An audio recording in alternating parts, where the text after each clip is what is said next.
Who will grab today's hole shot?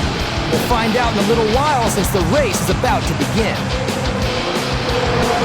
Hello viewers, well these come around pretty quickly. It's time for the new Supercross game. Monster Energy Supercross 5 will be released this week, and this is the first look at some gameplay running here on the PlayStation 5. Now before I just talk about that experience, there's a number of new elements that have been added, and I've got a few details here from the developers. Brand new gameplay now with two-stroke bikes, an extended career mode which is already pretty massive. It's now even bigger, and of course we've got the official 450SX, 250 East and 250 West roster of the 2021 season. Track editor has a new rhythm section, and the track editor was always pretty comprehensive. A helmet editor and a sticker editor as well, and we've got cross-platform content and cross-gen multiplayer and split screen, which is always great to have besides the improved player compound. A lot of the key aspects to this game now include an easy access mode, a new tutorial mode as well. There's a new free roaming training and improved physics and in-air control, really important to that. And another key aspect is the Futures Academy, where the GOAT, as they like to call him, or he is the great man himself, Ricky Carmichael, will act as a mentor, taking you through all the key aspects of how to ride these bikes, and you will need to follow the tutorial in this game to get the most out of it. So in terms of getting beginners into it, there's more than ever before. In terms of the actual game, there's loads of great content in there. Okay, so lots to see and do in there. Now, I'm not reviewing the game right now, but I'm going to give you some initial impressions very briefly in terms of what I've been playing through, trying to test out some of the different modes. Firstly, let's talk about the handling. The bikes feel a little bit stiffer than before. To get the most out of the game, you need to turn off the assists. It loosens up the bike a bit, feels a bit more natural. I have found it harder to get into this time than I have previously.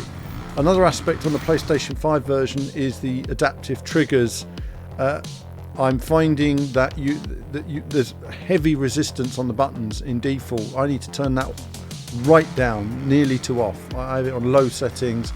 There's too much resistance otherwise, and what happens is you get a lot of resistance and then you press the button really hard, and then you can't quite get the trigger to exactly where you want it. So you need to remove a lot of that resistance to be able to control the bike.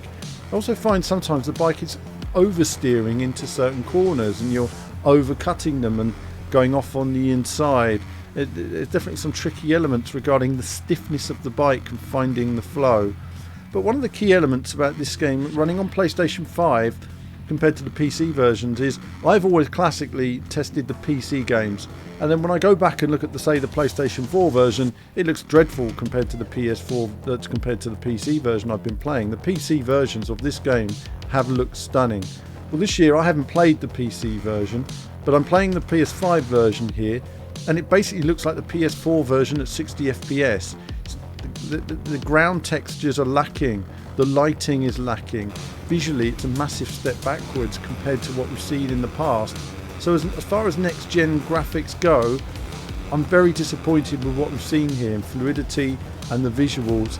And the front end itself, in terms of the overall menus, it's very flat, very uninspiring, very placeholder style.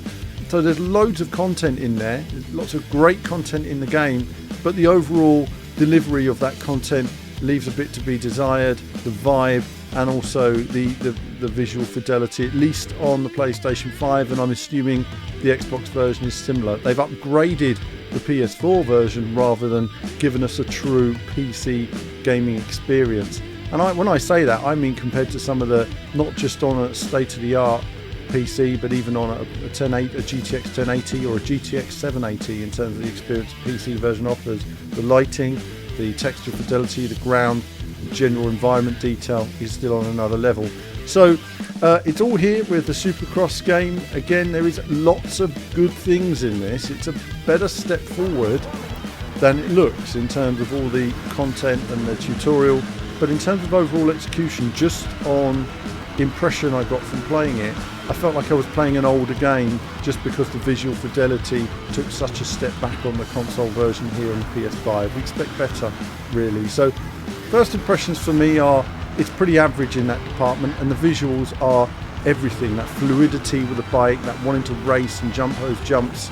You know, I feel at the moment I'd like to go back to a PC version from a year or two ago, and it looks, and for me, plays a little bit better where I am. But I'll play it some more, no doubt, get some more impressions, but I've just given you very much first impressions on it. Lots in the game. If you're into the genre and you want the new riders, definitely get in there and check it out. If you're new to the world of, you know, Supercross, again, lots of tutorial features, by far the best in terms of the features that are in the game compared to the previous versions of it. But that's it from me for now. As ever, more soon. Hello viewers, well thanks for watching the video today. Do like and subscribe, it supports what we do. Do become a YouTube member. YouTube Patreon supports all of our content you see on the channel, and of course lots of gaming from retro to modern games. I love it all in terms of racing action. So click on one of the two videos just there to find out more.